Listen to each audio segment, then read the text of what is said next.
Olá pessoal, tudo bem? Neste episódio nós vamos nos questionar se nós temos efetivamente consciência de classe e se, caso a tenhamos, quais as implicações disso. Vamos lá?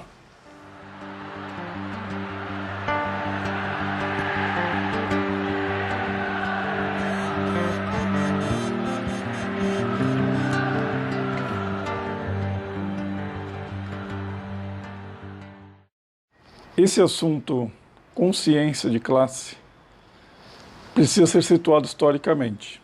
Nós temos que lembrar que até o final do século XVIII, entre o século XVI e XVIII aproximadamente, vigorou o sistema das sociedades de antigo Estado, ou seja, aquelas que eram regidas pela corte, pela nobreza, aristocracia, e escalonava as categorias ou classes sociais de acordo com os interesses dessas classes dominantes. Esse pensamento aristocrático, portanto, vigorou até a Revolução Burguesa, que a gente chama de Revolução Francesa, no final do século XVIII, e a partir de então, especialmente no século XIX, se consolida a formação da classe burguesa.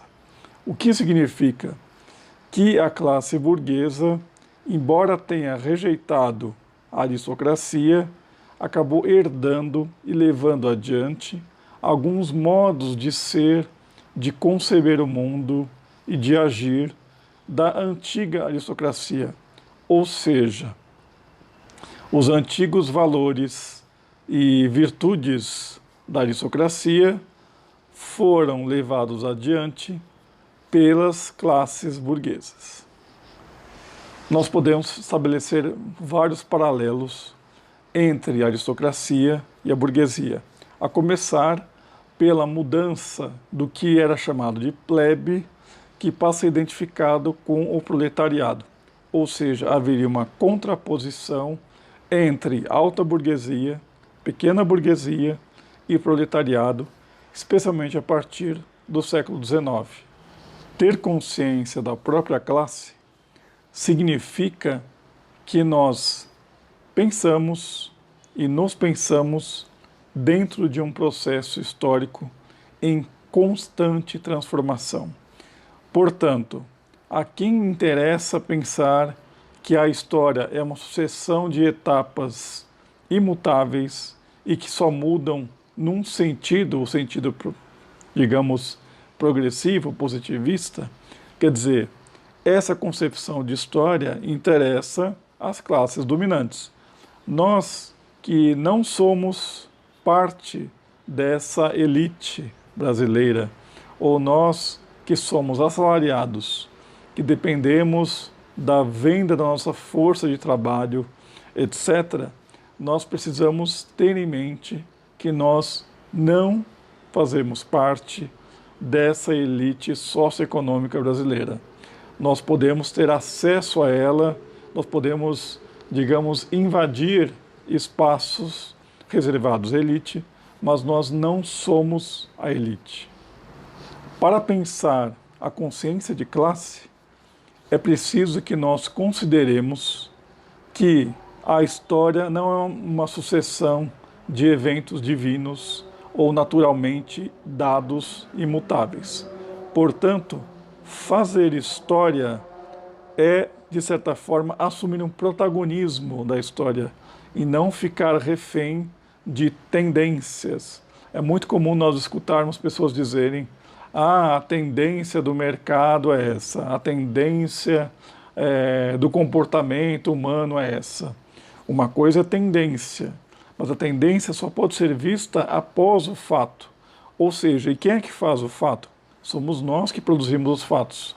Nós não precisamos ser celebridades políticas, artistas, midiáticos, para sermos não só os pacientes da história, mas os seus sujeitos. O professor, em particular, precisa levar em conta esses dados.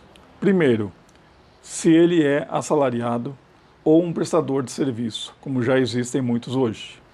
2.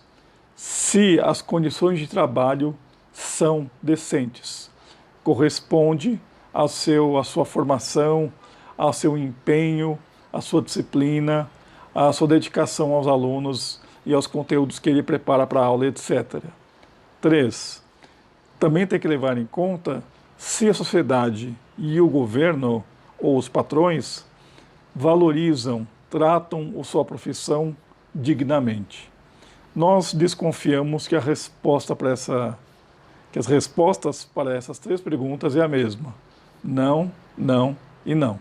Quer dizer, uma coisa é você ter consciência de classe, a outra coisa é você agir coerentemente com essa consciência que você adquiriu. Finalmente, é importante lembrar que tomar consciência de classe é desalienar, é deixar de ser refém de um certo modo de ver que não é pertinente à nossa classe, à nossa categoria. Portanto, para que isso aconteça, existem processos, existem tarefas que nós temos que fazer.